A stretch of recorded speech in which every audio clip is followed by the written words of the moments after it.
ओम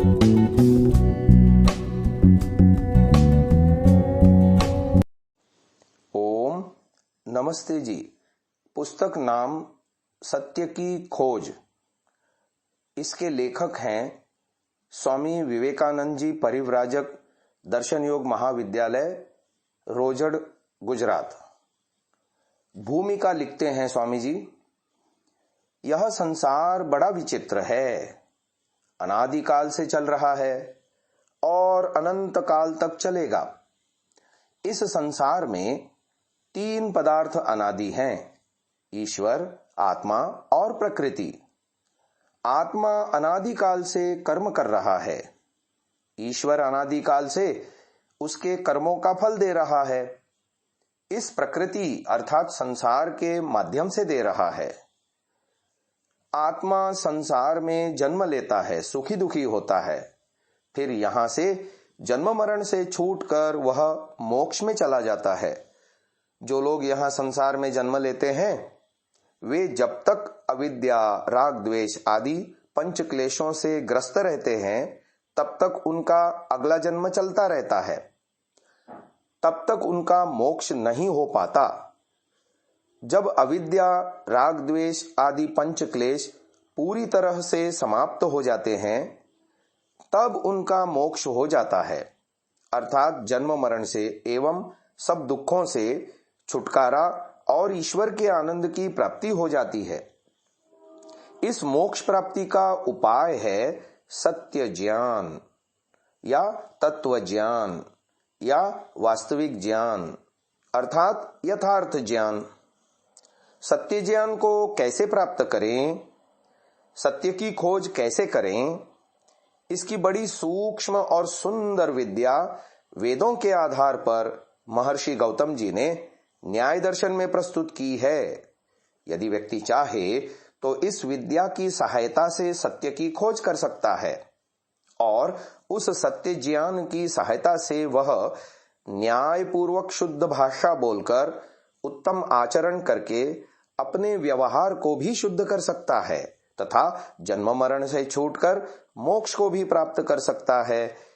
इसलिए सबको न्याय विद्या का अध्ययन अवश्य ही करना चाहिए ताकि सब लोग सत्य की खोज कर सकें, सही भाषा बोल सकें, स्वयं भ्रांतियों से बचकर दूसरों की भ्रांतियां भी दूर कर सकें, अपना आचरण ठीक कर सकें, स्वयं सुखी रहकर दूसरों को सुख दे सकें तथा जन्म मरण से छूटकर मोक्ष को प्राप्त कर सकें।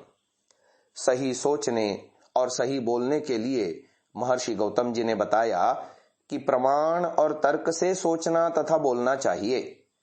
यदि सोचने विचारने में भूल हो गई तो बोलने में भी भूल होगी।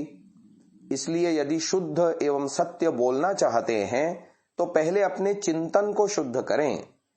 इसके लिए उन्होंने बताया कि सत्य की खोज करते समय 2 पक्ष बना लेने चाहिए। उन 2 पक्षों में आपस में बातचीत करके सत्य की खोज करनी चाहिए। वे 2 पक्ष एक ही व्यक्ति स्वयं अपने मन में भी बना सकता है और 2 व्यक्ति परस्पर आमने सामने बैठकर भी 2 पक्ष बनाकर बातचीत कर सकते हैं। जैसी सुविधा हो वैसा कर सकते हैं। सत्य की खोज के लिए जब 2 व्यक्ति शुद्ध बातचीत करते हैं तो न्याय दर्शन की भाषा में उसे वाद कहते हैं और उन दोनों व्यक्तियों को वादी प्रतिवादी के नाम से कहा जाता है। वे दोनों अपने अपने जिस सिद्धांत की स्थापना करते हैं उसे पक्ष प्रतिपक्ष कहते हैं। जब 2 व्यक्ति बात करेंगे और उनकी बातों में टकराव होगा तभी पक्ष प्रतिपक्ष कहलाएंगे। जैसे एक व्यक्ति ने कहा कि ईश्वर है और दूसरे ने कहा कि ईश्वर नहीं है। इस प्रकार से दोनों व्यक्तियों की बात में सीधा विरोध होना चाहिए, तभी ये पक्ष और प्रतिपक्ष कहलाते हैं। ऐसी स्थिति में दोनों की बातचीत आगे चल सकती है। यदि एक व्यक्ति कहे कि ईश्वर है और दूसरा कहे कि ईश्वर सर्वशक्तिमान है तो इसका नाम पक्ष विपक्ष नहीं, क्योंकि इन दो बातों में सीधा टकराव नहीं है। इसलिए ऐसी स्थिति में इस विषय पर बातचीत आगे नहीं चल सकती। परंतु बहुत से लोग ऐसी भूलें करते हैं। वे अपनी अपनी बात कहते रहते हैं और दूसरे व्यक्ति की बात नहीं सुनते, उस पर ध्यान नहीं देते। फिर आधे घंटे के बाद एक व्यक्ति कहता है, मैं यही तो कह रहा था। दूसरा व्यक्ति भी कहता है, मैं भी तो यही कह रहा था। तब उन्हें पता चलता है कि जब हम दोनों एक ही बात कर रहे थे तो आधे घंटे का समय और इतनी शक्ति हमने क्यों खोई। इस प्रकार से सोच समझकर सावधानी से बातचीत करनी चाहिए तथा ऐसी गलतियों से बचना चाहिए। महर्षि गौतम जी ने बातचीत करते समय या सत्य की खोज करते समय कुल मिलाकर 54 प्रकार की गलतियां बताई हैं। इन्हें हम आगे समझने का प्रयत्न करेंगे। जो व्यक्ति न्याय दर्शन में बताई गई इन 54 गलतियों को नहीं समझेगा, उसको अपने जीवन भर में न तो कभी सही सोचने का ढंग समझ में आएगा, न ही कभी वह सत्य की खोज कर पाएगा, न वह कभी सत्य बोल पाएगा और न ही वह अपने व्यवहार को कभी शुद्ध कर पाएगा। इन समस्त गलतियों के कारण वह सदा स्वयं भी दुखी रहेगा, औरों को भी दुख देगा और पाप कर्म इकट्ठे करता रहेगा, जिनका दंड उसे भविष्य में अनेकों प्रकार से भोगना पड़ेगा।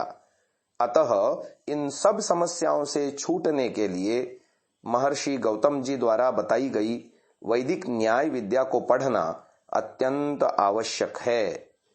स्वामी विवेकानंद परिव्राजक, निदेशक दर्शन योग महाविद्यालय, 1 फरवरी 2021। आगे प्राक कथन आ रहा है।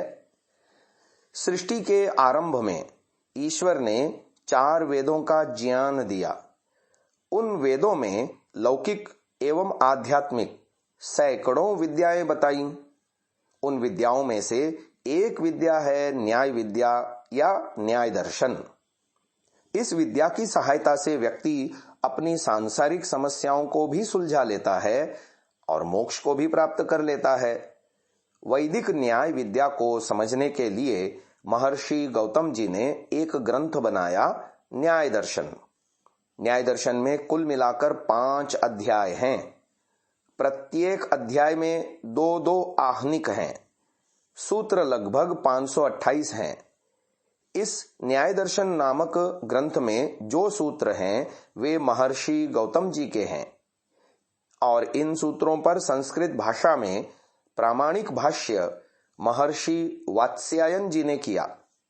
ये दोनों महापुरुष बड़े ही तीव्र बुद्धि वाले, सत्य असत्य को समझाने में अच्छी प्रकार से समर्थ महान ऋषि हैं। आजकल लोग संस्कृत भाषा और ऋषियों के ग्रंथ प्रायः नहीं पढ़ते, इसलिए इन न्याय आदि विद्याओं से अनभिज्ञ हैं। इस कारण से लोगों के सोचने, बोलने तथा आचरण करने में अनेकों त्रुटियां होती रहती हैं। वे अपनी सांसारिक समस्याओं को भी नहीं सुलझा पा रहे तथा मोक्ष प्राप्त करना तो और भी दूर की बात है। देखिए, कितने आश्चर्य की बात है कि लोग गणित विद्या को किसी गुरुजी से पढ़े बिना स्वयं को गणितज्ञ नहीं मानते, परंतु तर्कशास्त्र अर्थात न्याय दर्शन को किसी योग्य गुरुजी से पढ़े बिना ही, इसे समझे बिना ही वे स्वयं को बड़ा तर्कशास्त्री मानते हैं। उनकी यही भ्रांति सत्य को समझने में उनके लिए बहुत बड़ी बाधक है। हमने इस वैदिक न्याय विद्या को समझने समझाने में पिछले लगभग 40 वर्षों में खूब परिश्रम किया है। ईश्वर की कृपा और पूज्य गुरुजनों के आशीर्वाद से इस विद्या को कुछ अच्छी प्रकार से समझा है। लोग इस उत्तम विद्या के न जानने से बहुत सी गलतियां करते हैं। लड़ाई झगड़े, पाप कर्म आदि से परेशान हैं। वे स्वयं दुखी हैं तथा दूसरों को भी दुख दे रहे हैं। अतः हमें ऐसा अनुभव हुआ कि लोगों को इस उत्तम कल्याणकारी विद्या से परिचित कराया जाए, जिससे कि लोग अपनी गलतियों, पाप कर्मों और दुखों से बच सकें। इसलिए हमने यह प्रयास आरंभ किया। न्याय विद्या को समझने के लिए हम इन व्याख्यानों में जो कुछ भी कहेंगे वह सब वेदों, अन्य ऋषियों तथा इन दोनों ऋषियों द्वारा लिखे वैदिक विचारों के आधार पर ही कहेंगे। हमारा अपना व्यक्तिगत विचार कुछ भी नहीं होगा। हमारा सभी सज्जनों से विनम्र निवेदन है कि आप सब लोग भी इस विद्या को श्रद्धा पूर्वक सीखने का पूरा प्रयत्न करें, गलतियां करने से बचें, दुखों से छूटकर सुख को प्राप्त करें एवं अपना और दूसरों का कल्याण करें। आज की इस श्रव्य कणिका को यहीं विराम देते हैं। ओम।